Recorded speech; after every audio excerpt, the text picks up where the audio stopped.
OMG, Mariana! Congratulations! Sobrang saya ko para sa'yo. Deserve na deserve mo yan! Charlene, grabe ka naman. Kung makatili ka, parang ikaw yung na-promote eh. Huwag ka masyadong maingay. Ay naku, oo naman no. Kasi deserve mo talaga yan. Alam mo ba, mula nung bago pa lang tayo rito, alam kong malayo na yung mararating mo. Malaking tulong ang binigay mo sa akin, Charlene. Kung wala ka, baka hindi ko kakayanin lahat ng pinagdadaanan ko rito. Eh, ganun din naman ako, no?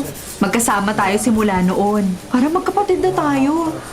Kaya nga eh, ang swerte ko na may kaibigan akong tulad mo. Kung ganon, mag-celebrate tayo mamaya. Ilibre mo ako. Deserve mo ang promotion, no? At deserve ko naman na mabusog. Yun lang pala. Eh, walang problema. Ikaw pa ba?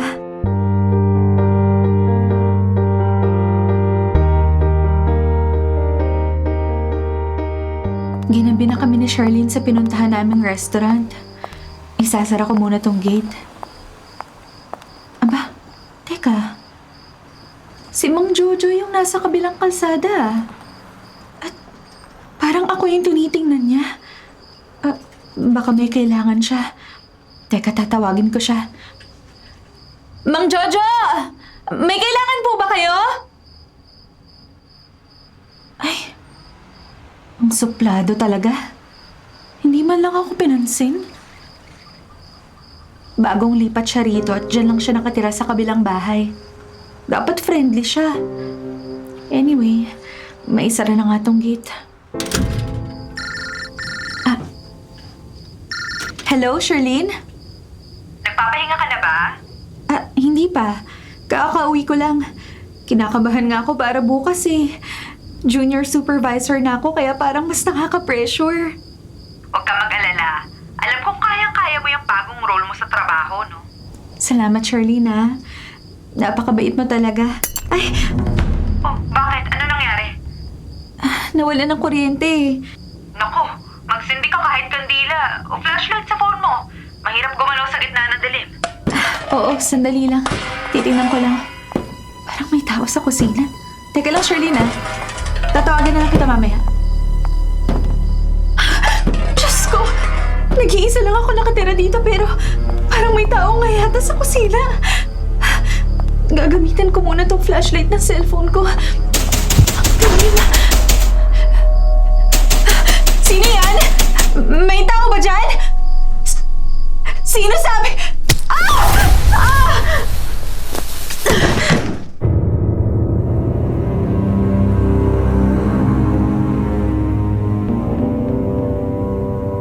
Mariana! Buksan mo ang pinto! Ako to! Ginamit ko yung susi na bigay mo sa akin sa gate niyo pero hindi ko mabuksan tong bahay mo! Mariana! Ay, Diyos ko, Mariana! May sugat ka! Ano nangyari sa'yo? Tama lang pala, nagpunta ako rito ngayon kasi hindi ka na matawagan kagabi. Charlene, hindi ko alam. Nagising na lang ako dito sa kusina. Una, paano yung sugat mo sa ulo? Dapat magpatingin ka. Hindi ko matandaan eh. Siguro nauntog lang ako baka dahil madilim kagabi. Ano? Hindi mo matandaan? Parang may humampas yata sa ulo ko. Diyos ko, mas delikado yan. Dapat matuto kang mag-ingat. Hindi lahat ng tao mapagkakatiwalaan mo. Pero sino naman ang gagawa sa akin noon? Charlene, natatakot ako. Hindi kaya akyat bahay yung humampas sa ulo ko. Kailangan mo mag-ingat. Yung sobrang pag-iingat, Mariana.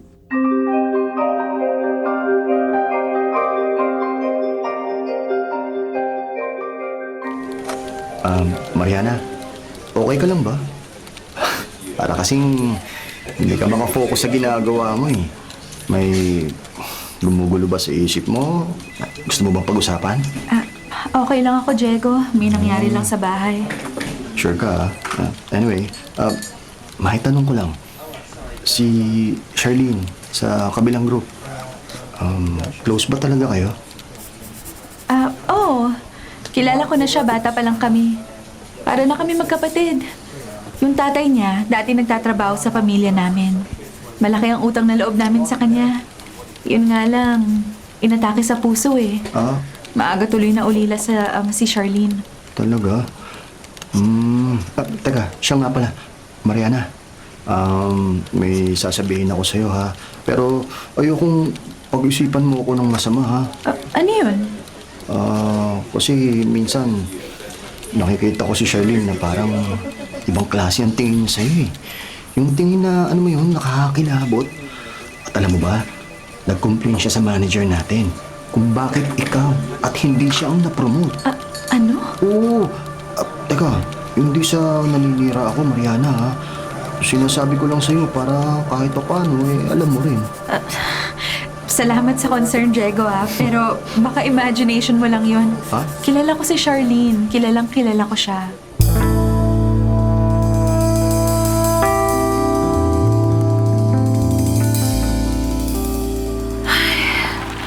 Ganito ba talaga kapag napopromote? Laging kasama sa overtime. Una kang papasok. Tapos isa ka naman sa huling uuwi. Teka, bakit ganito ang pakiramdam ko? Bakit parang may nakatingin sa akin? Bakit parang may sumusunod? Bibilisan ko na nga lang maglakad dito sa parking para makasakay na ako sa kotse ko. May sumusunod nga yata sa akin. Sino yan? Sinusundan mo ba ako? Diyos ko, nawala na yung narinig kong yabag. Nagtago yata siya. Kailangan bilisan ko na. Ayun, nakikita ko na yung kotse ko. Hindi ito normal. Kailangan ko na tulong. Hello, Mariana. Nakauwi ka na ba? Charlene, pauwi pa lang ako. Pakiramdam ko may sumusunod sa akin. May stalker kaya ako? Ha? Naku, hindi ko alam. Ganito, umuwi ka na agad. Pag nasa bahay ka na, isara mo lahat ng pinto at bintana. Pero sa tingin mo, sino yung sumusunod sa akin? Bakit nga ako kailangan takutin ng ganito? Hindi ko sigurado, Mariana. Baka sa Diego. Si Diego? Bakit naman niya gagawin yun? Dahil gusto ka niya. Baka napapaliw na siya, Mariana. Kaya mag-iingat ka. Huwag ka masyadong lalapit sa kanya.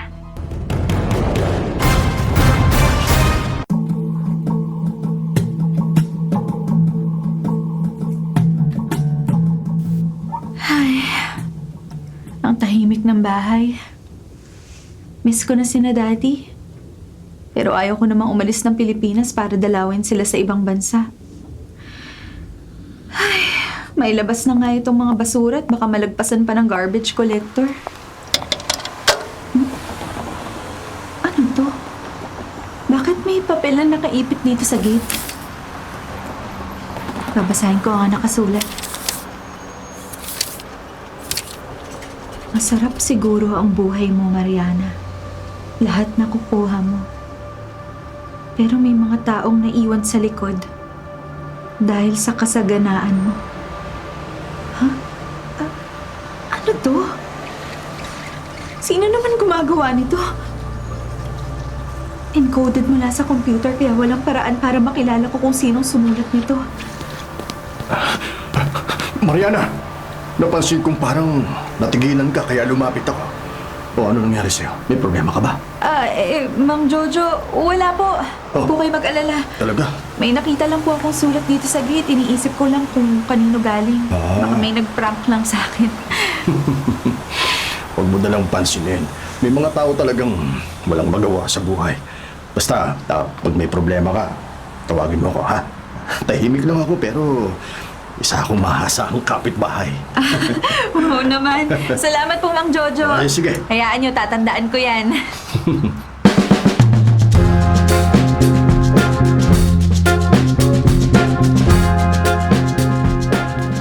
Mariana, sandali.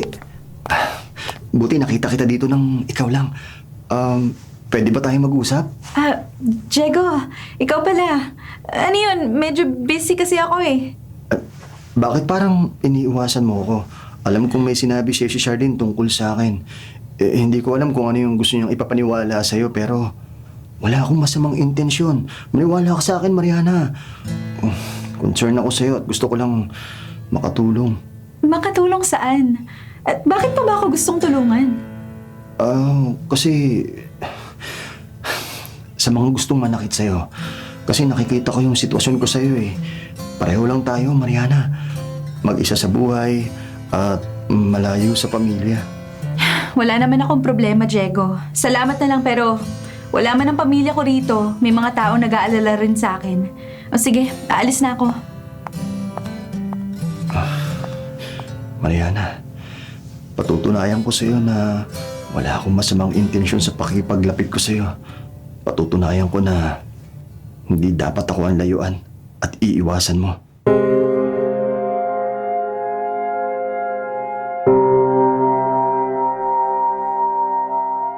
Hello, Tito Jojo. Hello, Charlene. Nabasa ko yung chat mo. Sigurado ka na ba? Oo, Tito. Matagal ko nang hinihintay ang araw na to.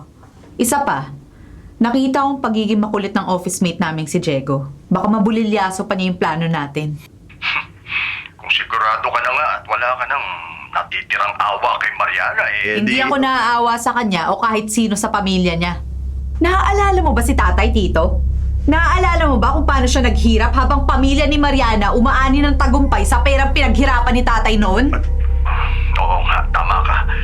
Dahil sa sama ng loob ay inatake sa puso ang tatay mo. Oo, Tito! At lintik lang ang walang ganti. Teka, anong gagawin natin? Panahon na para matuto si Mariana. At pag nalaman ng pamilya niya ang nangyari sa kanya, masasaktan lahat sila dahil mawawala din sila tulad ng nangyari sa akin. Nawalan ng ama. Sige, Charlene. Ako na ang bahala sa parte ko. Susunod ako sa sinasabi mong plano. Tapos na ang takutan. Ito na talaga ang totoong katapusan ni Mariana. Makakaganti na rin ako kay Mariana. Wala nang urungan to, Charlene. Umanda ka na rin. Ano man ang maging resulta ng gagawin natin, ha? Handa na ako, Tito. Matagal nang patay ang takot sa puso ko. Ang natitira na lang, hustisyang hindi nakamit ni Tatay. Kung gano'n, asahan mo na sa pagsikat ng araw bukas. Wala na sa mundo si Mariana.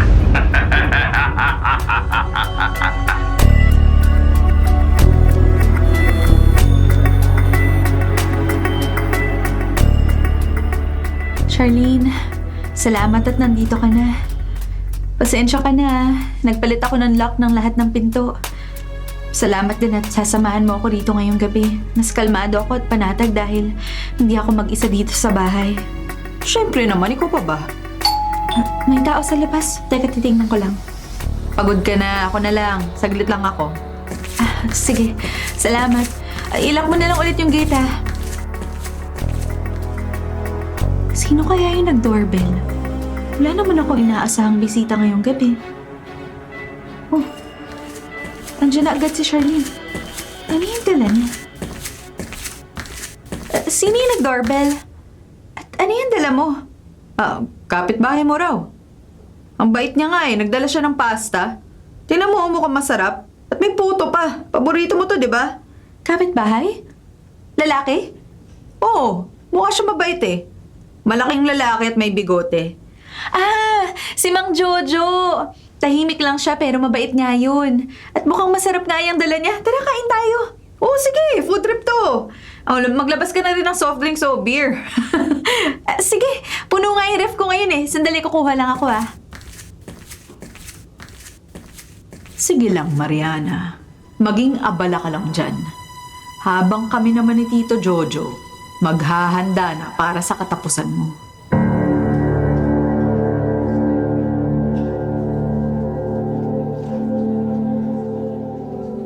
Ang sarap ng pagkain bigay ni Mang Jojo. Naubos ko na yata. Oo, nakarami ka na. Kaya puto na nga lang kinain ko Sandali May tumatawag sa landline. Sasagutin ko lang. Hello? Mariana, kailangan mo pakinggan ang sasabihin ko, ha? At please, magpanggap ka na hindi ako ang kausap mo. Diego? Ano na naman ang kailangan mo? Nag-imbestiga ako, Mariana. Naalala mo si Mang Jojo? Yung kapitbahay mo? Kamag-anak niya si Charlene. Nakita ko silang magkausap nung isang araw. Mariana, mag-iingat ka. Baka may pinaplano silang dalawa para saktan ka. Ibigay mo sa kanya telepono! Akin na yan! Charlene? Hello, Diego! Hindi mo na kailangan magpakabayani pa dahil bistado mo na ako. Charlene? Bistado mo na ako pero hindi mo na mapipigilan ang mangyayari. Ngayon oras na para maranasan ni Mariana ang sakit, ang mga galit sa kanya na kinimkim ko ng mahabang panahon. Charlene, ano yung mga sinasabi mo? Hindi totoo yan! Sabihin mo hindi totoo yan! Hindi!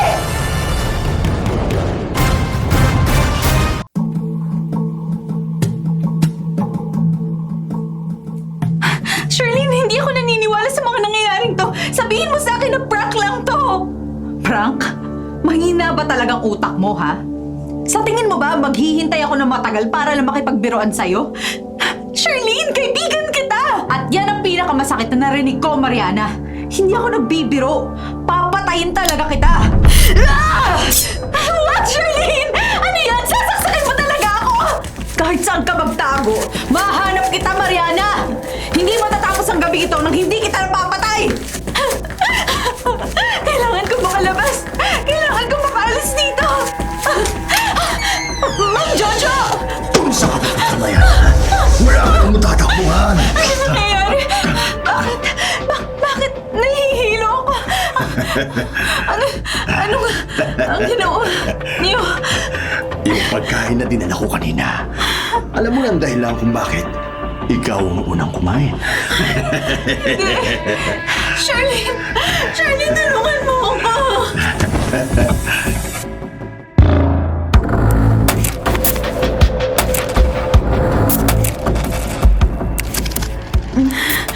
Ano nangyari?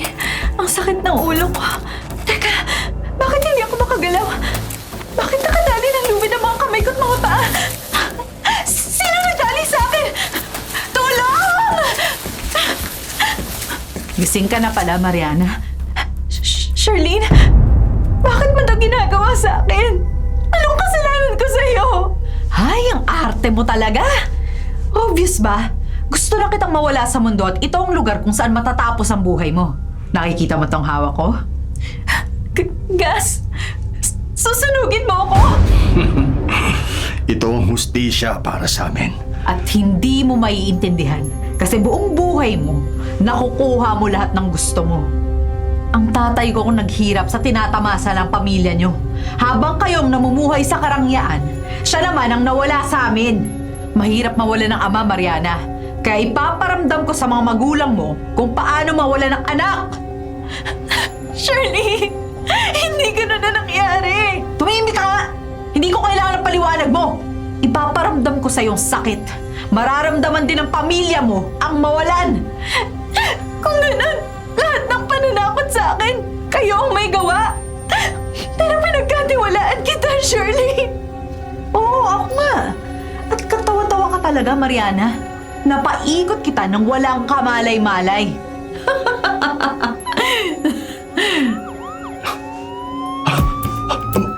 May pulis! May paparating ng mga pulis. Diyan lang kayo, ha? Titignan ko.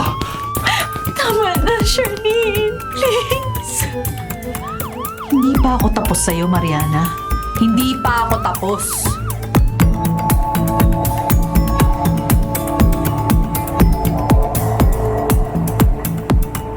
Mariana! Diego! Si Diego yun! Diego! Nandito ako!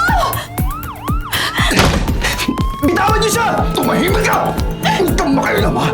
Wala kang alam sa nangyayari dito! Makikialam ako dahil gusto niyo nang pumatay ng tao! Halika dito! Ito naman ang sayo! Tama na! Tama na! Sige, dito, Jojo! Patay mo na rin ang Diego na yan para wala na tayo sa amin! Total gusto niya makasama si Mariana kahit sa kabilang buhay. Pwes, magsama silang dalawa!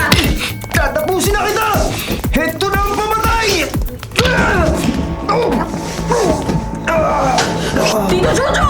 Bumangon ka dyan! Wala ka talagang silbi! Wala ka silbi!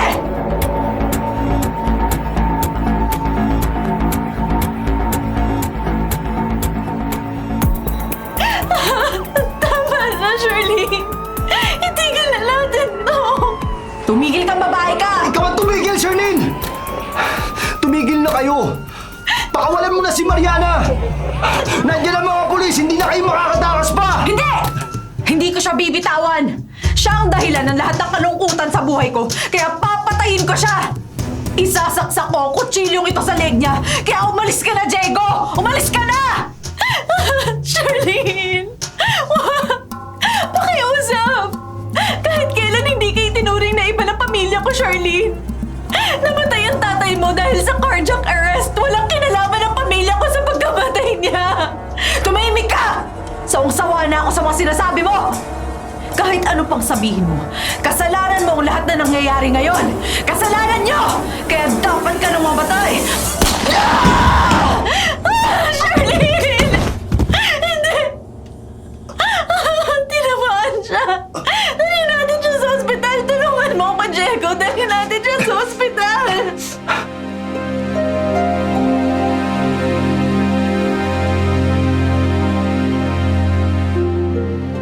Sigurado ka ba, Mariana?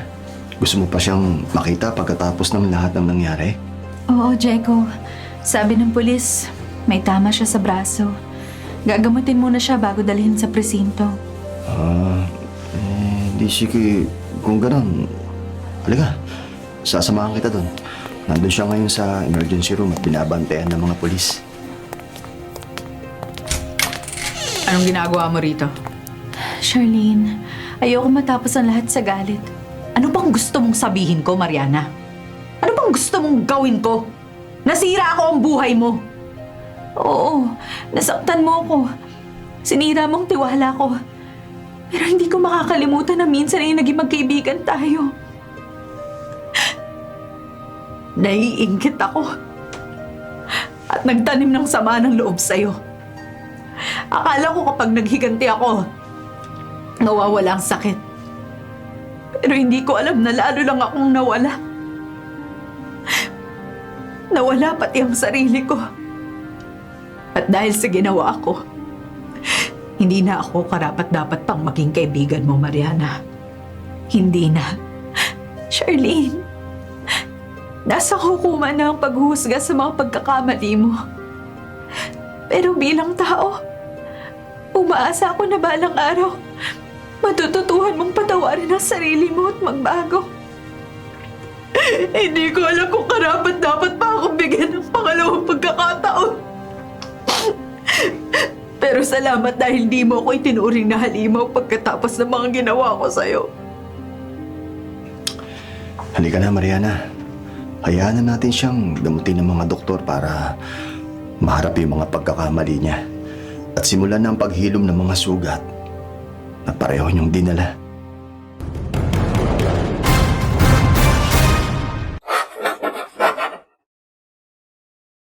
Mga kapatid, kung ayaw nyo pong mabulok, patuloy pong tumutok sa 105.9 True FM para sa totoong balita, impormasyon, music, at entertainment.